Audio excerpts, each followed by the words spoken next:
Hey man, say man, what's good YouTube? It's your boy Quez the Plug, man. I'm back into the banger, man. Today we got what NBA legends think of Larry Bird, the brutal truth, bro.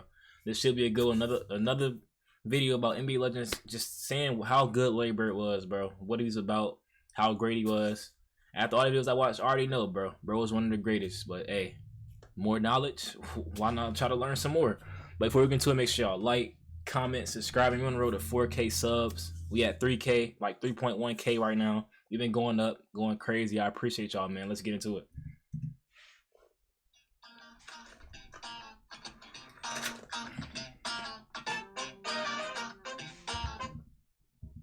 Welcome back to my Let's show. see. I'm Sean David. Let's talk some old school NBA. Hey, bro, definitely became one of my favorite channels. This Sean David. Been checking out. I've been watching a lot of bro videos, bro. In today's episode, we're gonna take a look at NBA legends giving their honest opinion on how they feel about Larry Bird. And I try to mix it up a little bit so we will have former teammates and of course former opponents. Okay. But before we get to that, I want to give a quick shout out to my Patreons. Thanks a lot, you guys, for supporting today's episode. Let's see. Yeah. So the first player that I want to start with is actually not only an opponent, but also a guy that played for Larry Bird. Of course, I'm talking about Reggie Miller, Killer Miller. Reggie Miller. We had some incredible battles with Larry Bird. Now let's have a Wait, they say a Reggie teammate? Miller thinks about Larry Bird. Wait, Reggie Miller and Bird was teammates? Hold on. Why my computer glitching? Turned 60. But hold on. Have a listen with Reggie Miller, Killer Miller. But also a guy that played for Larry Bird. Oh, Of course, played I'm talking for about Larry Bird. Reggie Okay. Miller, 'Cause Killer Miller. I think Bird did coach Bird, or he was a GM. I mean Bird coached Reggie, or he was like GM of the Pacers at the time, or something like that. Okay, that makes We had sense. some incredible battles with Larry Bird. Now let's have a listen what Reggie Miller thinks about Larry Bird. By the way, Bird turned 60. Isn't that amazing? Damn. Bird, That's great. Bird's gotten old. Well, Father Time will Yeah, eventually no. catch all of us, but it's hard to think. I remember sitting in my dorm at UCLA and watching those great series between Boston and Magic and Bird, and Magic is my mentor. I've said this on this show That's before, tough. but I patterned my game, who I wanted to be like, who I wanted to play like after Larry Bird. So I was told. Dang, that's tough. I ain't never seen a player like Reggie Miller. Like, he more of a guard. How tall is Reggie? Like 6'4", 6'5"? He more of a guard. He said he want to model his game like Larry. That's why bro was one of the greatest shooters ever, because he wanted to be like Larry. Torn. So I to be like who I wanted to play like after Larry Bird. So I was torn. So I love them both, and to have a chance to play against Larry early on in my career, and then kind of be under his leadership when he took over as head coach. Tough. It was a thrill for me because that was, one of the players that, I really idolized and patterned my game after. It's crazy how the Pacers never got a ring, bro. I feel like they had the squad to do it. They used to battle Jordan. They used to battle the Knicks and everybody. It's crazy they didn't make it. But the ultimate reason why they never get there, Michael Jordan. A lot of players in the 90s, Michael Jordan. That's why I don't got a ring. Michael Jordan. The players that, I really idolized and patterned my game after. Larry Bird at his best, LeBron James at his best. And do we have to put the teams too, or just individual players? If there's a draft, Oh my God. Okay. you can take Bird or LeBron. Let me hear something. Let's say I take Larry at this age, when I think he averaged 30, 10, and 7, something like that, and LeBron right now. So you got Larry Legend. Okay, or now LeBron. what rules One, are we... Okay, well, hold on. First of all, I want to know what year was this before I give my... I already know Reggie probably going to say Bird, but I want to know what year this was, because he said LeBron right now versus Larry Bird at his peak. So, let me see. 7, something like that, and LeBron right now. So you got Larry Legend. Okay, or now LeBron. what rules One, are we playing We're to? playing today's rules. Today's rules. Oh, I gotta go with Larry Joe. I knew it. I gotta go with Larry Joe. And the following clip is actually of one of my favorite players of all time, Sir Charles Barkley. And it's kind of funny to see how he responds to the question if he's better than Larry Bird. He said that This question always get me. I seen this before. Charles Barkley, his response to this, bro. Bro was really acting like it's a question, bro. Larry Legend is better, Charles. You my guy, bro. You one of the greatest, but Larry Legend was better, my boy. That same thing to Bird too after practice. No. Dan. Are you better than Bird? Am I better than Bird? Oh man, that's a great question. I'm a better rebounder. I give you that. I'm probably a better defender. Give you that. What He's else? a better shooter, obviously. He a better shooter, playmaker. Like, come on, bro. More IQ. He's a better shooter, obviously. A lot of people talk about who's better. But you have Better to team player. You have to have that mentality. No, you know. I think it's a team game. And the next That's what I'm saying. If it's a team game, Larry Bird is better, my boy, especially as a team player. Impact, everything. I think it's a team. Love you though, Charles. And the next player on the list is going to be Bill Walton, so former teammate of Larry Bird, a player that was voted into the top 50 players of all time back in, I think it was 1995 or 1996, so long ago. Anyway, he has a very specific opinion on Larry Bird. Let's have a listen. What Larry was able to do on and off the court, it defied description, and it was very much like being on tour with the Grateful Dead, in that you never knew what was going to happen. You knew it was going to be fun. You knew it was going to be great. You knew it was going to be dynamic. You knew it was going to be explosive. But you could never say, that's what's going to happen. Well, we came to play. Larry Bird was too unpredictable, bro. You never knew what was coming, bro. And he's the type of player, like, he got counters for counters, bro. Like, that's why he was so hard to stop, bro. Because he always had a counter, bro, for something you would do, bro. It's that IQ. You never say, that's what's going to happen.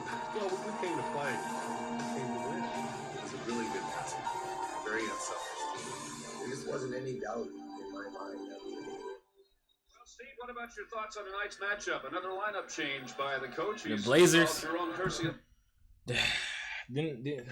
Yeah, I know how Bird got when he played the Blazers, bro. He probably gave him about 50. This might be the left-hand game. The starting lineup. Well, he's put a tiger in the tank. He feels that Jerome Kersey is going to give him some aggressiveness. Jerome particularly Kersey? against Larry Bird. Jerome Kersey's guarding Larry.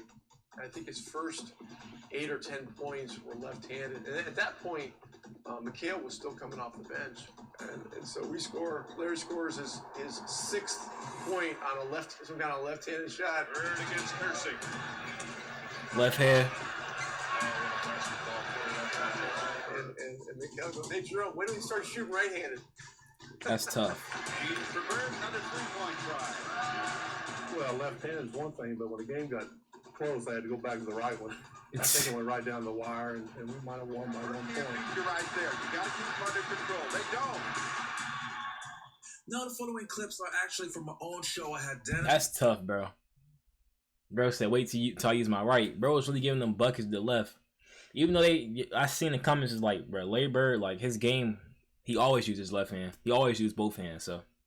Dropman, Sean Kemp, Michael Cooper, and Dominic Wilkins on the show. And of course, I'll ask them all about Larry Bird, their opinion. So let's have a quick listen to those NBA legends. 87, and I tried to do my best to guard Larry Bird. Oh, he actually talked to them? That's tough, bro. Hey, W, bro. 87, and I tried to do my best to guard Larry Bird. It didn't work too well.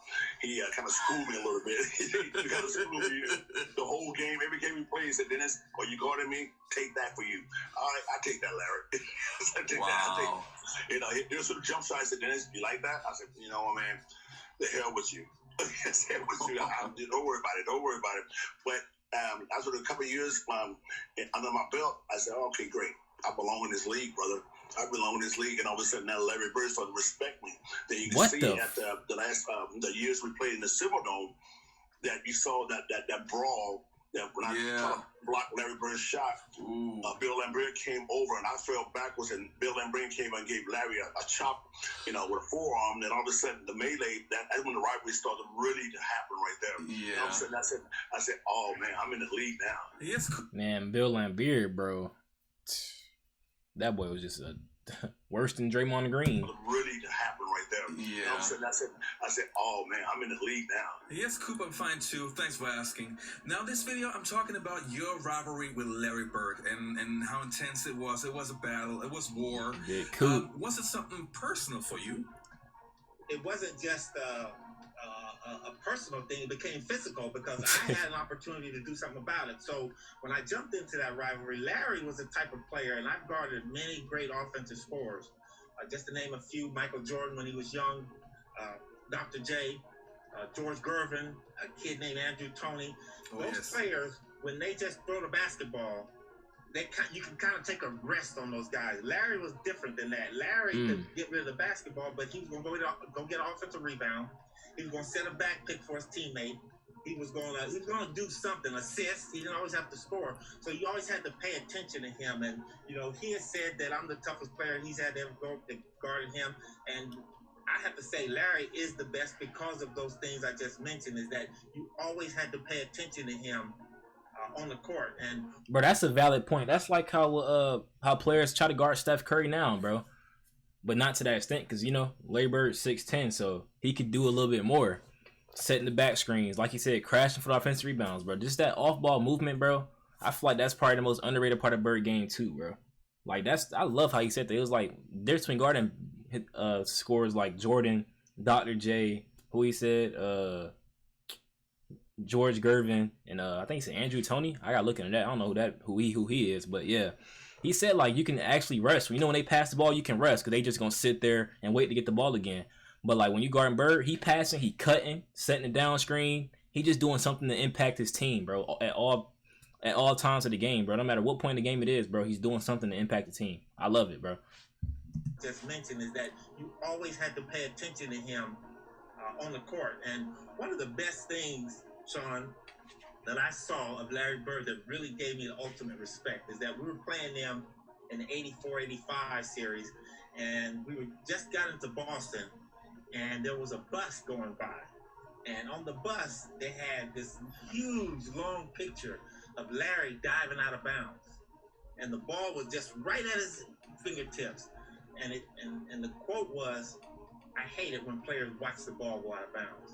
And that there tells you who that guy was, man. This guy played the game, the entire game, to the outer limits, the sideline, the baseline, and that's what I respected the most about him. But he was a tough player to deal with because he was bigger than me too. Now, you played probably in the best era of NBA basketball, and you had some of the most incredible rivalries, especially you as a player. Your rivalries with Jordan is legendary. Your rivalry with Larry Bird is legendary. So definitely want to talk about that. Your first interaction with Larry Bird was a very rude awakening. What do you recall from that first meeting, and what was it like having the final laugh? Well, you know what, the funny thing is, you know, when you're a rookie coming to the league, you're a hotshot rookie, and you think you're, you know, one of the greatest, and, you know, those veterans have a way to let you know, look, you got to pay your dues, and that was one of the situations with me and Larry. I went to shake his hand, he wouldn't shake my hand. And I remember saying to myself, well, maybe he's just getting into the game. And I remember the first play of the game, he said, "You don't even belong in this league, Holmes." And he shoots a three. I'm like, I wasn't mad he made the three. I said, did he just call me Holmes? You know, but I remember after the first time, you know, I made a great play against him. I remember him saying, he said, you know, you got some toughness, man. I like you. But he said, I'm still getting 40 tonight. Crazy, bro. How Bird would talk to people, bro. I ain't gonna lie. I'm still getting 40 tonight, though. Look, youngin. You got some toughness, man. I like you. But he said, I'm still getting 40 tonight. He got about 38, so he kind of proved his point. Now, back in the days, there were many black players who for example, Cedric Maxwell, for example, who openly admit that they thought Larry Bird was overrated until they actually got to play against him. When was your moment where you thought, okay, this kid is for real? The first day I played against him. First day I played, I mean, I knew he was a super player before I came into the NBA, but when I had a chance to play against Larry Bird, and I can count on one hand the type of guys like him that you had to be totally focused in on it. If you didn't, he would embarrass you. Now the following clip is going to be of Jaylen Rose. Of course, Jaylen never got the chance to play against Larry Bird since Larry retired in 1992, and Jaylen came into the NBA in 1994. But of course, he played for Coach Bird. So let's have a look and listen to what Jaylen Rose has to say. Bird 6. Okay. Bird, for those that don't know, won 3 straight MVPs in the league with the Showtime Lakers and Michael Jordan. Crazy. 3 straight MVPs. MVP. So you would say that was the baddest white boy ever? No, of course. Yes. No doubt. Okay. No doubt. All right, you guys, that was it for today's episode. I hope you enjoyed this video. Don't forget to check. Hey, that was a banger, bro. I ain't gonna lie, man. I mean, they tell me what I already know, bro. Bro was a dog. And just the intangibles he had, bro, I don't think will ever be recreated, bro. I don't think we'll ever see a player with those type of intangibles again, bro. Always impacting the game, bro. Like, always just doing something to impact the game, bro. You don't see that. You don't see that type of passion anymore, bro. Diving for loose balls. Superstars diving for loose balls, fighting for every rebound, just demanding the ball. Like, bro, you don't see that anymore. No, people don't put enough effort into the game, man. But yeah, on that note, make sure y'all like, comment, subscribe, man. We out. Dogs going crazy.